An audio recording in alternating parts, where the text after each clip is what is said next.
हे बाबा धवळेश्वर महाप्रभो दीपं ज्योति परम ब्रह्म दीपं ज्योति जनार्दन दीपाहरत मे पापो पूजा दीप नमस्तते। आहे धवळेश्वर महाप्रभु संसार सुखी रखंतु। आज वैशाख मासर शुभ सोमवार रे समस्त श्रद्धालु भक्त मान को आश्रीपद करंतु, मनस्कामना पूर्ण करंतु, कर्म क्षेत्र उन्नति करंतु, ग्रहरिष्ट खंडन करंतु, जगतर मंगल करंतु, विश्वर कल्याण करंतु, आपणकर नाम प्रकाश करंतु, सेवकर डाक श्रवण करंतु, समस्त ग्वावसा भक्त मानकर मनस्कामना पूर्ण करंतु।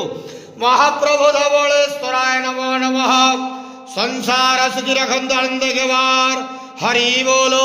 आज वैशाख मासर शुभ सोमवार रे समस्त श्रद्धालु भक्त मान को आश्रीपद करंतु आनंद केवार हरि बोलो। बाबा धवळेश्वराय नमो नमः।